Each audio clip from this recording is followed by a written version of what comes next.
And without further ado, here's Peter Kleissner with Stone Bootkit. Thank you.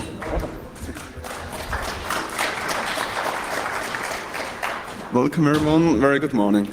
I'm going to present you now my Stone Bootkit, a project which I've been developing now about 6 months. I've created it out of my hibernation file attack, which was a static bootkit attack, and which was starting before Windows operating system, and it injected code into the hibernation file, and this was a static attack. The operating system was owned before Windows already started, and I've extended it now to be at the runtime and to be on the fly in the memory. So it's no longer based on owning Windows at the file system stage, but in memory, and when you restart your computer, everything just vanished from memory and it's gone. Previously have been other researchers as well, for example from EI, the Bootroot, and Vipin Kumar showed us vBootkit, but these were all just dedicated operating system attacks. These just attacked one single operating system. For example, Bootroot just attacked Windows XP, and vBootkit just Windows Vista. My bootkit is now attacking all Windows operating system from Windows 2000 up to Windows 7, and it's even bypassing full volume encryption. So this basically means you can install any Trojan, any software on any computer without knowing what operating system it has, and even if it's full encrypted. So this is now a really new generic way, and not just proof of concept, but also tested and verified on all Windows systems. I'm going not only to talk about the attack to the Windows files and the patching in the memory, but also how to use it and how you can develop your software with it, and how you can install it with it, which is a very important point, because you can either install it on a Windows system from Windows directly, or you can also go to a computer and boot from any media and install it externally. My name is Peter Kleissner, and I'm independent operating system developer.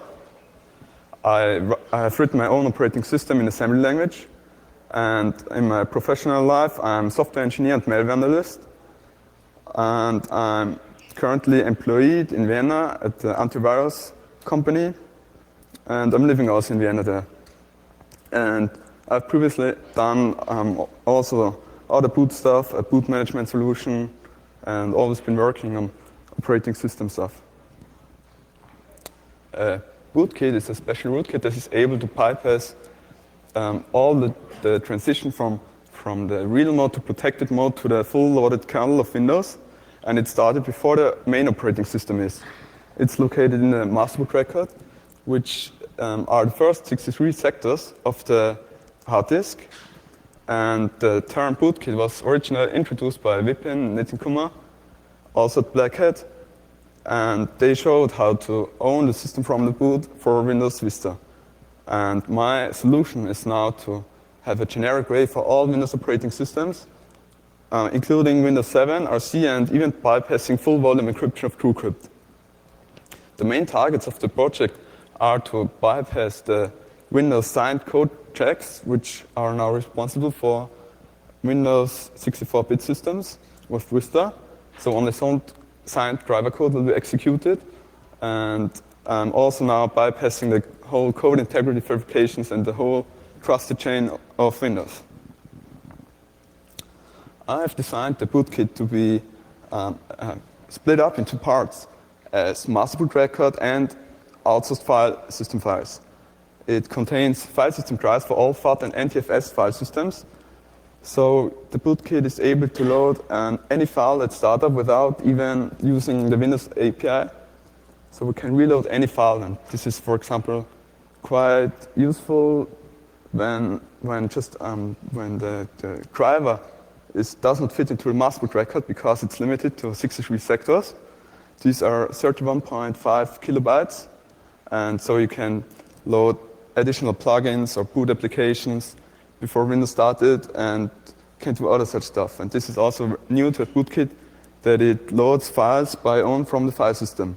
And I have designed the masterboot record to be created of multiple modules. And there are also boot applications, which are the payload from the start.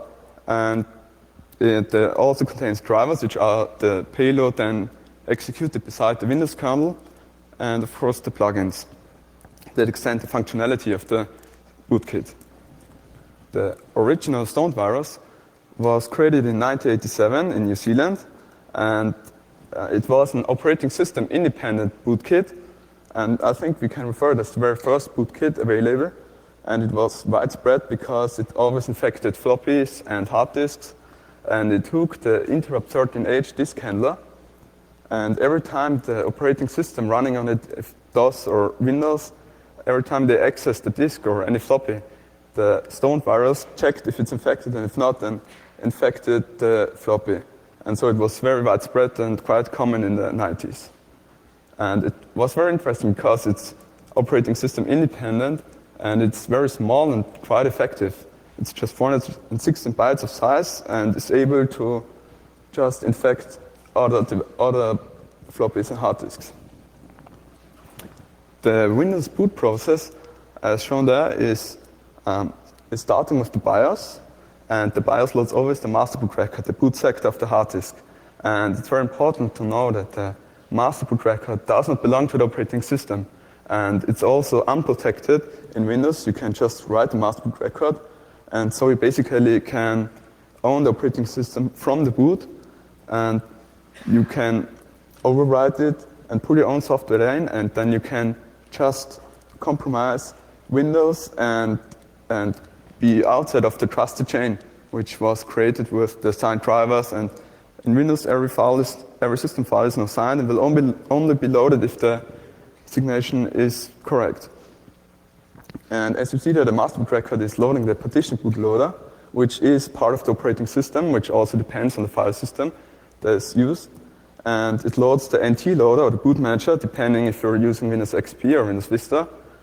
And then it's loading the OS loader, which then loads WinLoad.exe, and this loads then the NT kernel. The NT loader and the boot manager are just a 16-bit stub and appended a 32-bit PE executable. And the interesting thing is that they are not signed, the NT loader and the boot manager. There are no checks performed if they are signed, so you could also put the infection code into the NT loader or also into the partition bootloader. And Windows Vista has split up the NT loader into 3 parts, into the boot manager, which handles the user interface, and into WinLoad.exe, which loads the kernel, and WinResume, which loads the system out of the hibernation file. And this was also where my hibernation file attack took advantage of. That's executed before WinResume, so it could inject code into the hibernation file, and it was then loaded by Windows, and Windows did not do any verification of the hibernation file, and so you could just simply push any code into the kernel.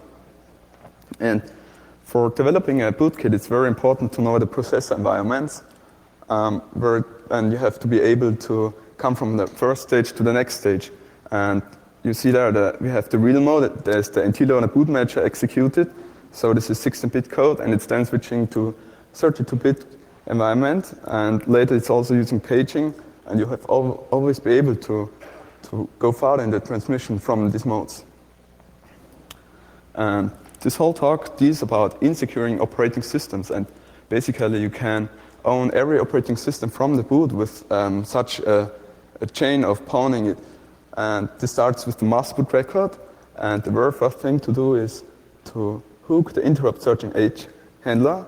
This is the disk services handler of the BIOS, and when the NT loader is loaded and loads additional system files, then the disk handler of the BIOS is called, and if it's hooked, then you can basically exchange everything. You can check for signatures, patch these files, you can give them your own code and do anything you want. And the next thing is that you hook the boot file loading routine that loads all boot files. On the Windows, you can then see very good which files it loads, and then you can just use the signatures against them and hook, for example, WinLoad.exe or WinResume and modify them.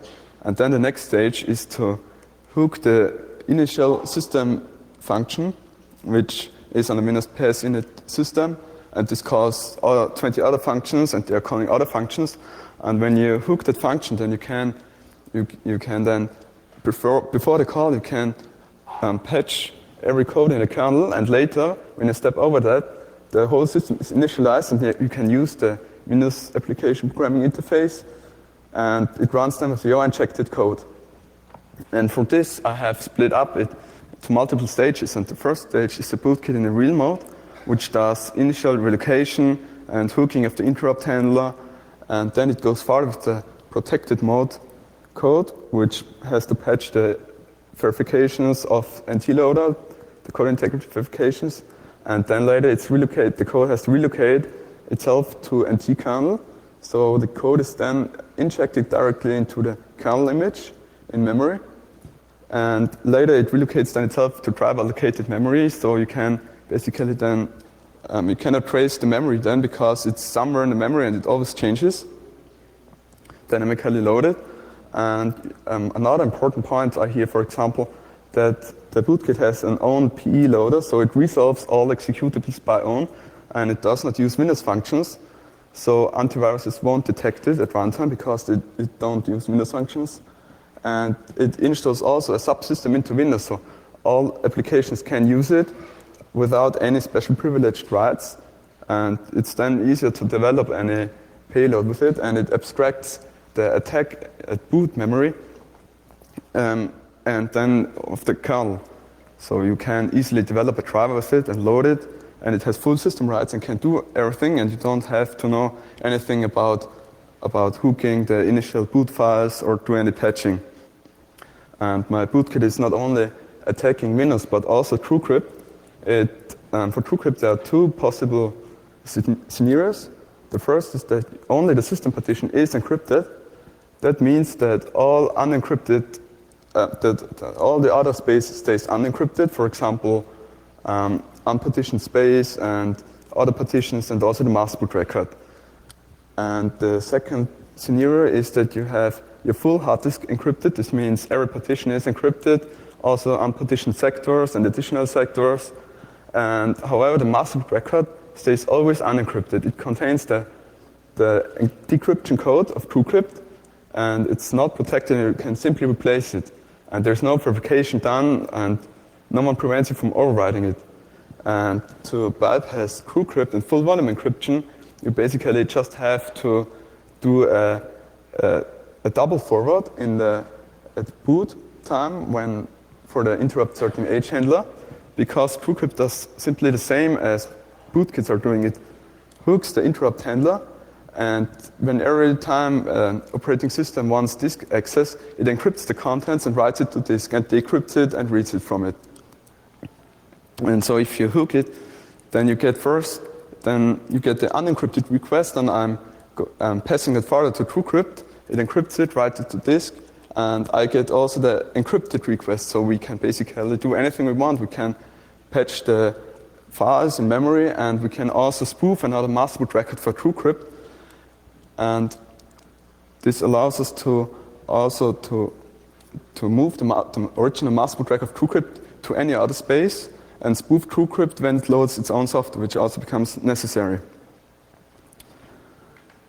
We have seen previously other bootkits. Just a few were in the wild. The most were just researcher bootkits, for example, the Bootroot or the Bootkit. And the only bootkit in the wild I've seen is MapRoot. And of course, we also have the original Stonewise. And these bootkits were all only dedicated operating system attacks, and mostly only proof of concept and research. And I want to make now a generic way to own all operating systems. I have split up the architecture into the master boot record, and it's split up into modules. And so it contains multiple modules for different purposes, and these modules are all independent from each other. And you see there the master boot record, how it looks like, a disk. And the bootloader at the beginning contains also the partition table, which splits up the hard disk into multiple parts. And you see there the different modules, and they all have a fixed place, but they are independent from each other. They can use each other's functions, but they can also be relocated, and you can just, and it makes a very short development cycle, because they just have to change only one source file and have to compile it. And all modules are just appended to each other to create the master boot record. So when I want to change something, I just have to change one module, and I know everything works perfectly well. And the modules are split up into, we have management modules and AP providing modules. And the boot applications that are possible are using just the APIs. And these modules are independent from each other. This means that you can just use one module and put it somewhere else. And this becomes, for example, necessary if full volume encryption is used and everything is encrypted, then just the master boot record stays unencrypted. And you have to store a copy of the original master boot record, of course, when you replace it. Or you can just inject the code into the master boot record. And luckily, by TrueCrypt, there are 7 sectors free.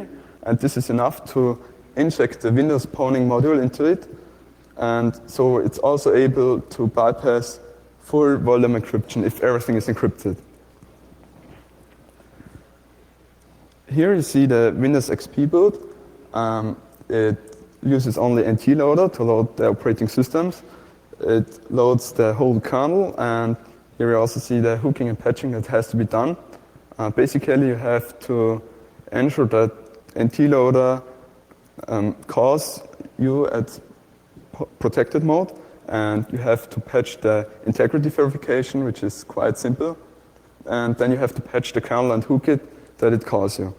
And then, of course, executing the driver. The boot system under Vista was changed. It now has boot manager that allows also to load NT loader, to load previous Windows operating systems. And it was split up into winload.exe and resume.exe that loads the NT kernel and some boot drivers and boot files, or just resumes from Hibernation. And under Vista you have to patch a bit more functions and more code integrity verifications and also signed driver checks. And have to ensure that you're also called. But it's basically nearly the same when starting, because you have, for example, a signature for NT loader and for boot manager, and then you have additional signature for winload.exe, but for Windows XP and Vista you have then the same signature for the kernel. This comes from that reason that the signatures to patch and hook the kernel are just assembly code, and that code should not change because they're just call and simple commands. The Bootkit is independent from boot media. You could boot it not only from a hard disk, you could also take floppy disk or a CD, DVD. You could also start it from a network or just any other media. And it's currently only conforming to the IBM boot. This means that the EVI is currently not supported, but it's also not widespread. And in future, I want also to extend the functionality to work with it. We have plugins in the Bootkit that extend the functionality with static attacks. These are just some proof of concept plugins. I have not developed all, but most are working. And it's basically to extend the functionality, because my Bootkit does just the hooking and patching in memory, and this is just everything done at runtime. But you could also make a static attack to the file system. You can replace system files or just other stuff. And these plugins are outsourced to the file system and are loaded at runtime by the Bootkit, not by Windows. So Windows will not be notified when any file is loaded by the Bootkit. And you can, for example, then store user data in CMOS memory to not store it on hard disk. The CMOS memory is quite limited to 256 bytes, but that is enough to hold, for example, a decryption key or anything other you want. And example plugin is the Hibernation file attack. I took the code and put it as a plugin, and it's also working. And we have the structures of the Hibernation file that were also revealed last year at Black Hat. And it's just going through the whole structure of the Hibernation file and looking for some kernel code and replacing it. And in my example, I've used the null device driver. I simply replace the code of it, and then every application can use the null device driver to do anything it wants. Another example plugin is, for example, the CO2 plugin. That's throttling down the CPU speed to 80%, so it won't take too much electricity, and the normal user shouldn't take a notice. And I'm using the advanced configuration program interface. I'm also taking advantage of open source here, because it took the code from an open source project, which was used under DOS to slow down the CPU to run old DOS programs, and it's working here pretty good as well. And we have boot applications, and these boot applications are then the payload at the boot time in the real mode memory. And we have, for example, I have developed the Cineval extractor, which is executing the Cineval driver, and it's then using the Bootkit and the subsystem of it to install hooks of Windows APIs, and it's tracing the memory of the Cineval Trojan, and it's just always checking if it has unpacked and extracted, and when it's extracted, it writes it down out to disk for further analysis, and this gives researchers a really great tool because Cineval is also checking if a kernel debugger is enabled or if some functions are hooked. And I'm hooking here the functions in the export table, so there won't be any change in the Cineval image at memory. And so it unpacks it, and here you can also see the unpacked hex dump of Cineval. And this can also lead to a new anti-malware technology, because I'm not using Windows to write this out and to unpack that. I let the Cineval driver execute itself and unpack itself and decrypt itself, and when it's done, I can simply write it out. And here you see the commands of Cineval that it has installed, and Cineval is a banking Trojan. The installation of the Bootkit is a very important topic, because you have, of course, to install it, and for this you have to back up the original master boot record, which is then later executed. And you have to overwrite the master boot record, and of course extracting the files to file system, the plugins and boot applications and payload drivers. And for this reason you have to use raw sector access. Under Windows XP you need administrator rights, and under Windows Vista you have to need elevated administrator rights. Or of course you can simply boot from any other media like a USB stick or a CD, and then you can simply write it down. So you can just burn the Bootkit to a CD, then you can go to any computer, and then you can simply just use it as you want, because you can bypass then the Windows logon, and it can then elevate any rights of any application, and you can have then full access to any computer. And for raw sector access, there you need the privileged rights, and according to Ben Fassel, Windows 7 user account control engineer, have 75% of the users full administrator rights, so we can simply execute it and there won't be any pop-up, there won't be any warning, or any other stuff preventing you from installation.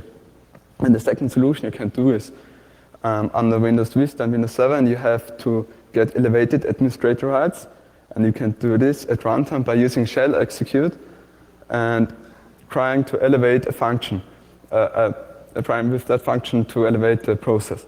And it's important to say that you cannot elevate the rights of the current process, but you can start another one. And so you can use a small code that tries to execute your malicious executable. And you can, for example, when you do shell execute, Windows pops up and says, do we really want to execute this? Yes, no. And everything else is grayed out, and you cannot focus anything other. And then you can click no or yes. And the loader that's using shell execute can call this function all the time.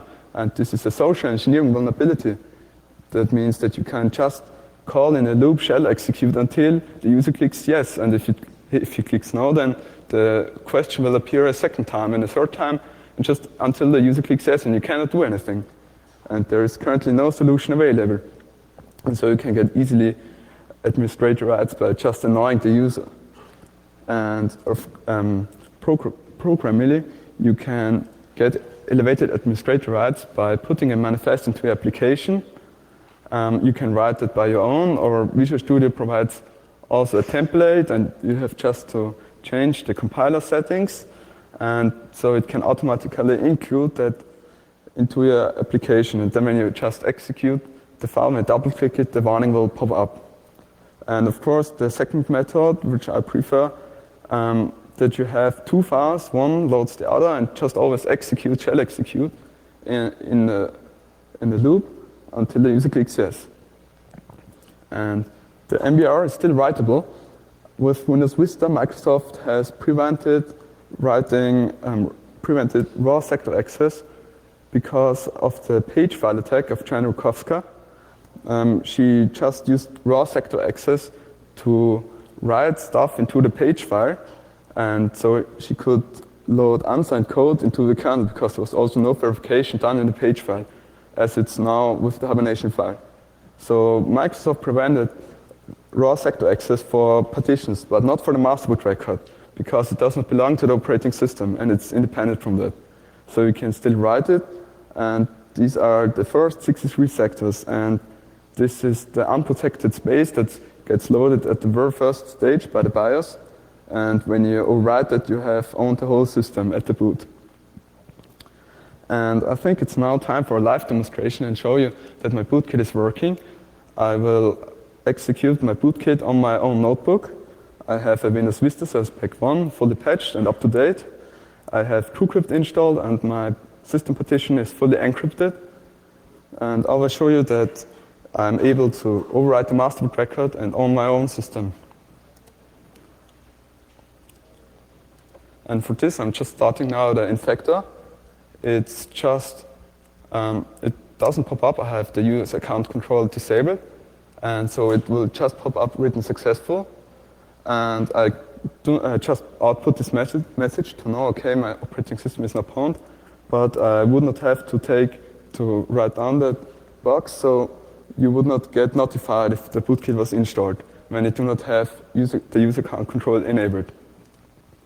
And I'm going to restart now my computer. And it will display you then at boot that my computer is now stoned.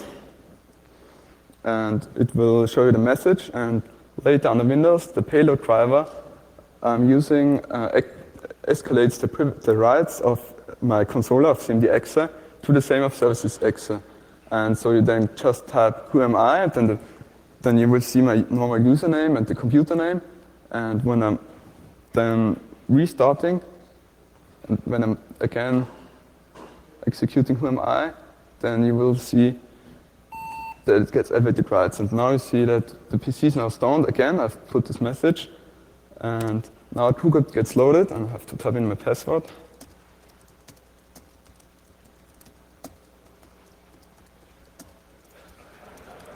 I think no.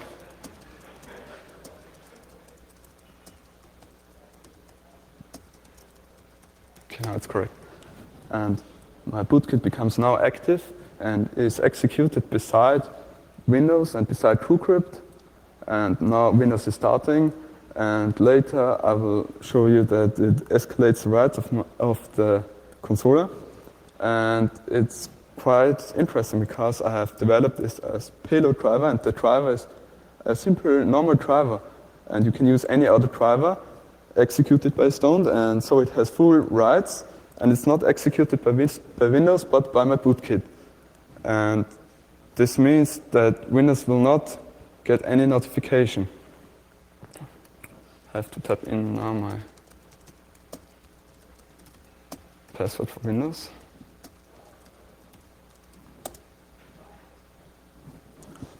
And then you can basically also replace the driver with any other and simply do whatever you want, and you have entire access to the full system.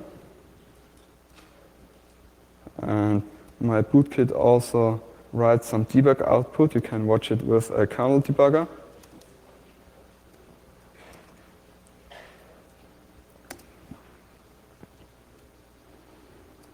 Okay, I have now here I have the controller and of course debug view. This shows me the debug output of my Bootkit. It outputs me all files because it's waiting for who am I to be executed, and when it's executed, it goes through all processes and checks if it's services.exe, and if it's that, then it takes the security token and compiles it to the same of the controller. And when I'm now typing in who am I, and it takes a long time.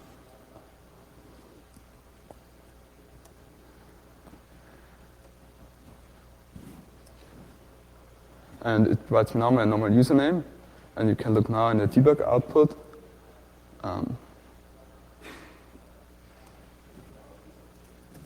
That it's searching for who am I, and then it goes through all processes. You see system, SMS, and until when the services X is found, it takes the security token and overrides the old one. And then it has privilege escalated the controller. And when I'm typing now again, who am I? It's executed as NT authority system, and this should never happen.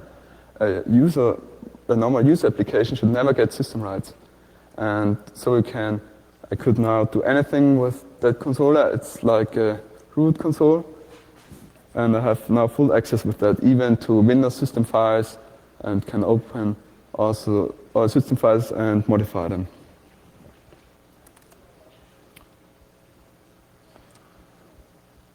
And I think this is quite cool because it's a very good abstraction of the driver payload and the Bootkit, so they can be separately developed and also be separately tested and verified. And this makes the whole process easier. And I'm starting now the presentation there again. And the SIMD.exe privilege escalation was the same that Bootkit used. I just have redeveloped this as a driver. And it's basically the same, but a full qualified driver.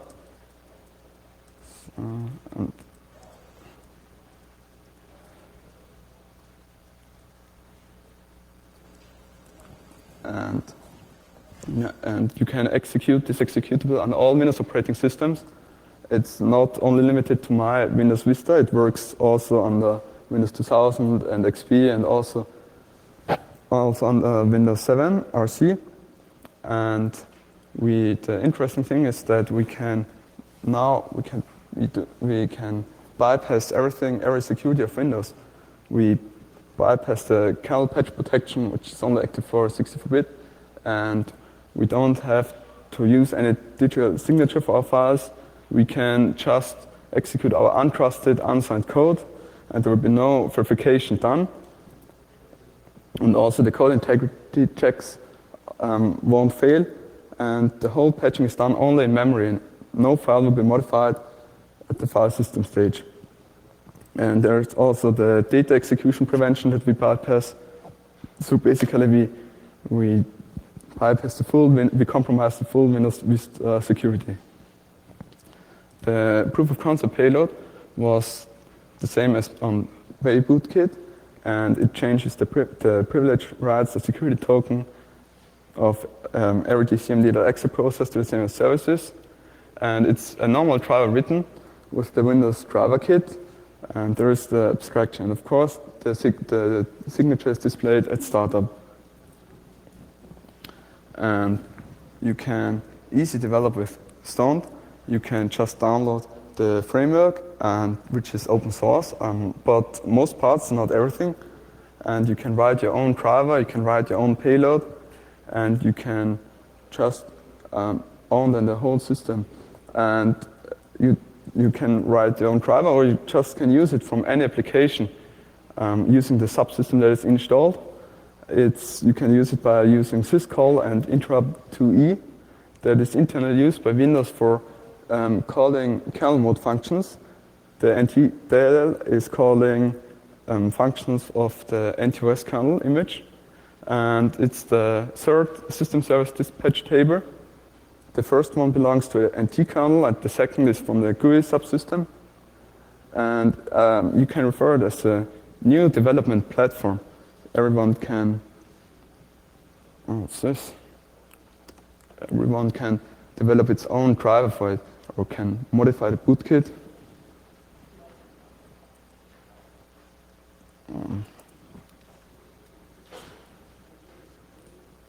I think there's some display problem. It's not showing my presentation anymore. Is there some more from the staff available?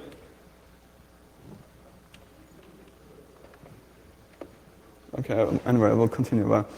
And the whole topic about is to secure and insecure operating systems and the pre-boot environment. And it's really a shame that the pre-boot environment was not secured by Windows and Microsoft. And I can just give an advice to all operating system vendors and hardware architects to take use of the Trusted Platform module and full volume encryption, because the Trusted Platform module takes hashes of every boot file and stores the hashes. And when you use it in connection with full volume encryption, you can just decrypt your drive when every hash is valid. Then it only will give you the decryption key. So it's not displaying. I think the connection is wrong. And you can also secure the full volume encryption software. TrueCrypt could do this. And for example, by disabling the MBR override in Windows, TrueCrypt has its own disk driver. And they could simply prevent me from overwriting the... Yes. And TrueCrypt could prevent overwriting the master boot record by simply checking if I'm accessing the master boot record. And they could make some verifications if the master boot record has changed, but they currently don't. You can just simply replace the TrueCrypt software in the master boot record. And I have written some mails with them, and their statement is that they don't have to secure the master boot record because my attack is invalid, because it requires privileged rights for executing the infector and writing the master boot record. So they say, I can overwrite the master boot record so they don't have to prevent from, which makes no sense. Because if they would do that, if they would prevent it, then they would prevent the whole attack in Windows. And they could also add some verifications if the master boot record was changed or modified and could restore the original one. And of course, when I have a dedicated attack to TrueCrypt, I could simply do auto signatures against these signature checks and against the genuine verifications. But it's not only about my bootkit, but also securing the pre-boot environment of other bootkits and boot viruses. And when TrueCrypt would just make a simple verification, if the master boot record has changed, then they would secure it against all previous boot viruses. And this would make perfectly sense. And it's also important to say that operating system vendors and software vendors should not try to fix security issues with security policies, because the TrueCrypt Foundation basically says that the TrueCrypt software is secure and the encryption is secure. There have to be a physical secure environment, that no one can go there and install a hardware keylogger or something. But making such a policy does not solve the problem. That I just overwrite the master boot record and that I patch the software in memory, and they could do something against it, but they don't.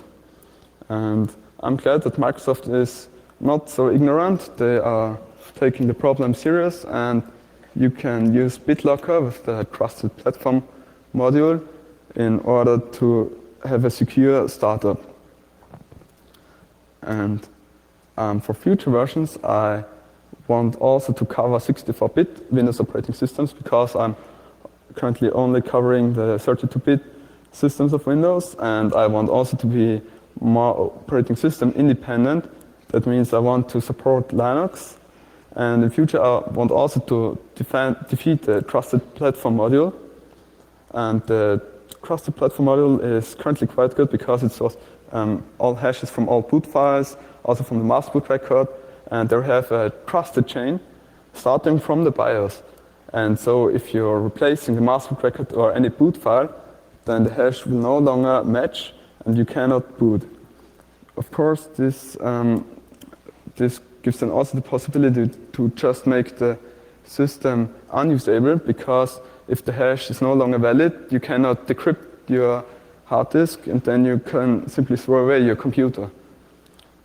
And so the master boot record should also be prevented from being overwritten in Windows when the TPM is used. And the whole attack is about insecuring Windows, and it's very the signatures of it are just the most important point.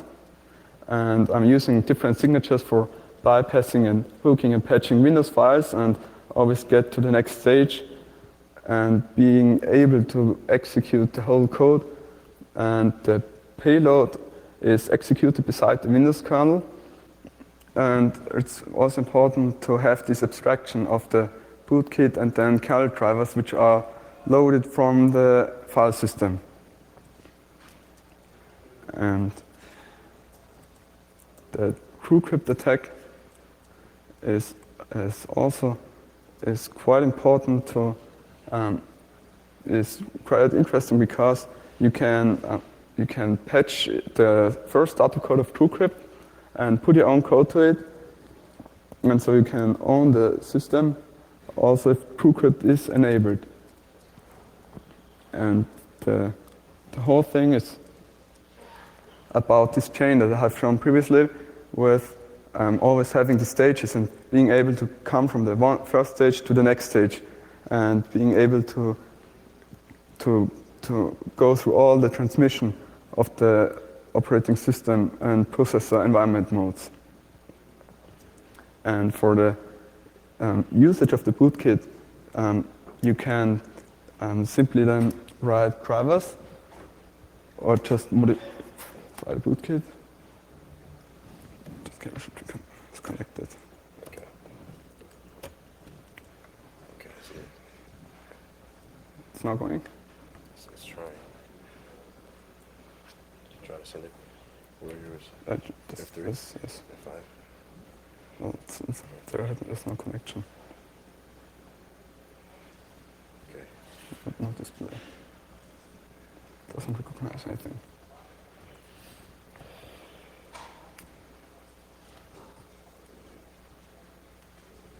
Anything.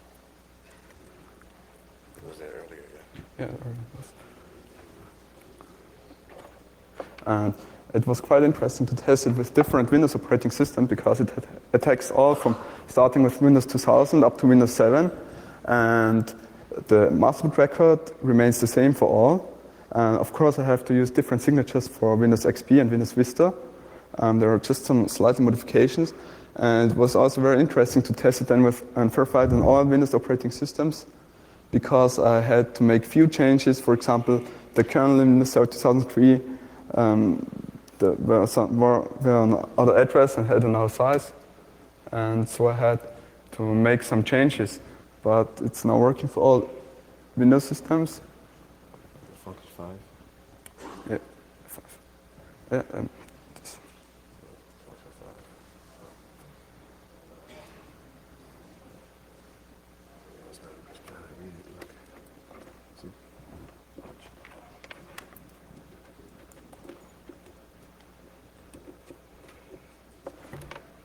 And the interesting thing is also the architecture that I use, a modularized master boot record and a file system. And you can make a dedicated attack of it. The boot applications are outsourced to the file systems, but you can also pack them into the master boot record. And this is then also why you can make the TrueCrypt attack, because the file system is not available when booting the computer, when TrueCrypt isn't loaded. And so we must be able to load it from some other place. And for this, I'm outsourcing the original master boot record to unpartitioned space, or integrating the model into the TrueCrypt master boot record.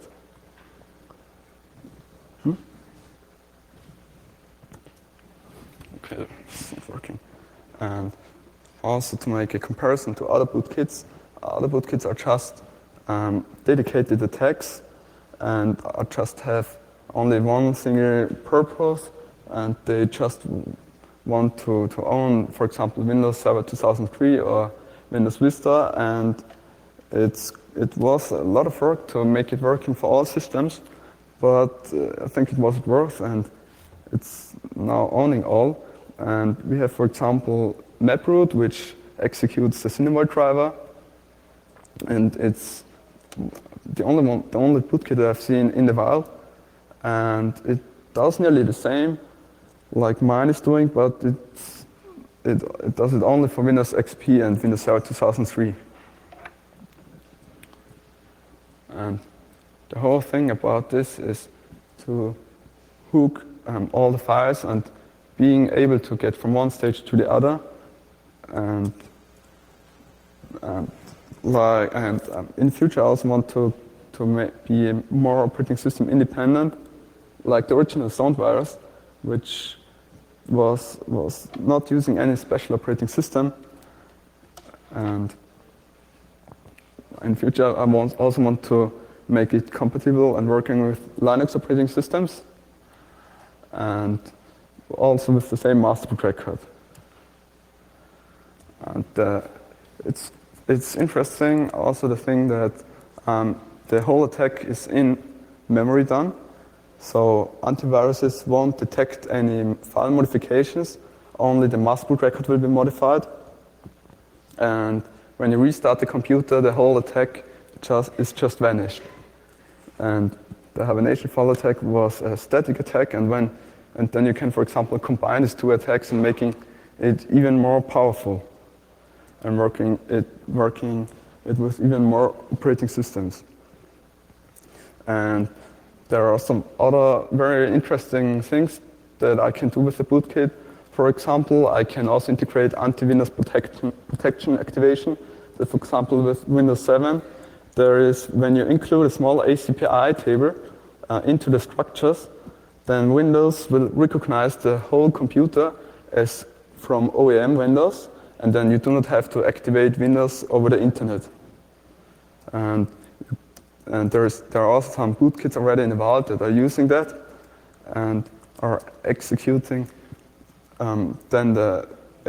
executing beside Windows, and are then, for example, trying to defeat WinLogon or just the Windows protection activation. And so you can also have some useful tools with that. For references, there are some really great Black Hat publications available, and I want to thank Vipin and Nitin Kumar for their help, for assisting me. They didn't give me any code of their bootkit, but they just assisted me with general questions and considerations and always helped me out. And you can find my presentation materials and some other papers of me and the development framework at my website, stone-vienna.com. And you can also find there some tools about that, and so also the executable, so you can prove it on your own computer. And I want to thank you for your attention, and if you have any questions or comments, please let me know.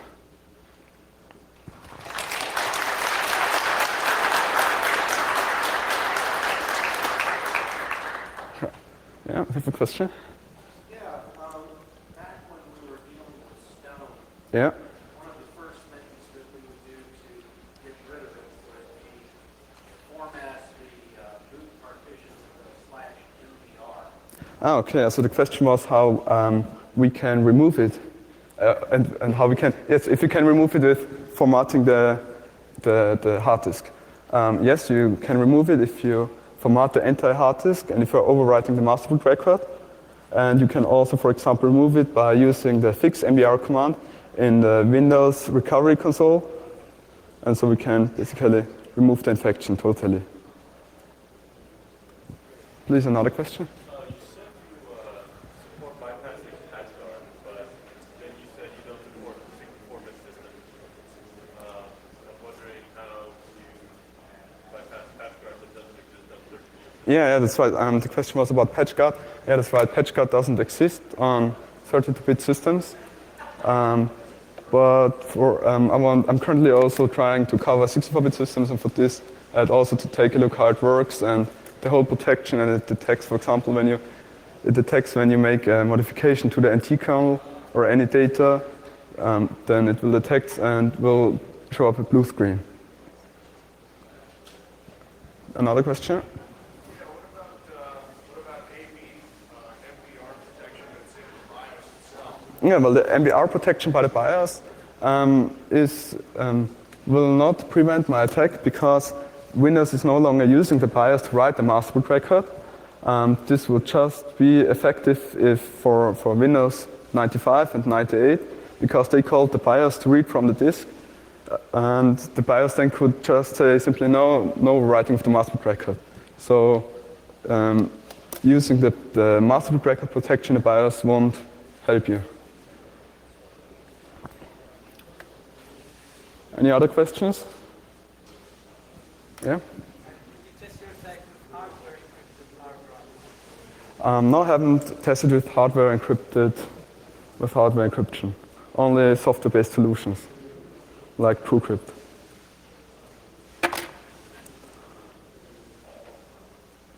Any other? Please?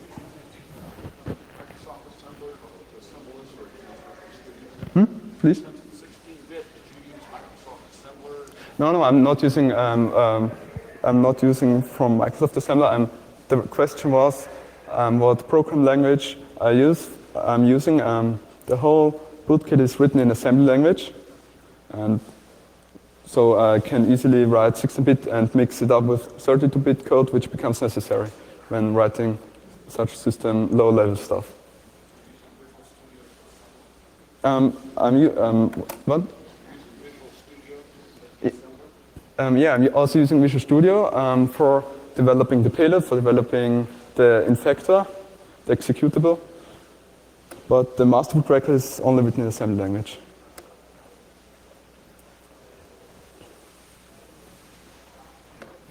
Any other questions? Please?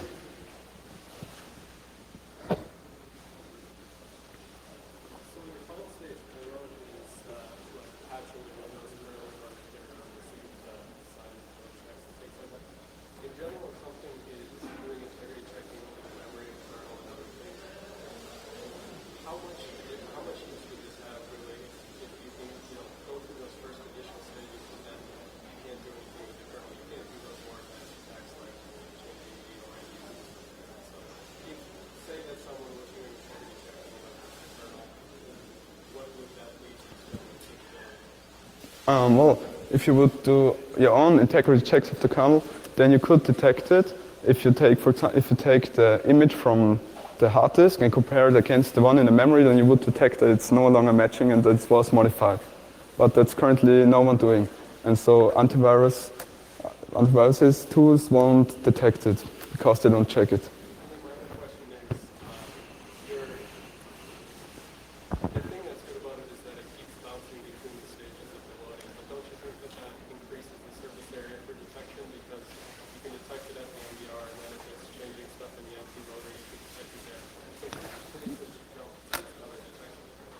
Yeah, well, the question was if I'm always going from one stage to the other, then the detection of it, if there are more detection vectors, well, of course, there are more detection vectors, but the point is that I'm always patching the whole trusted chain, which starts only with NT loader and winload exe. And so I'm before the chain, and then I can compromise the whole chain, and even if there comes additional checks, I could patch also these ones.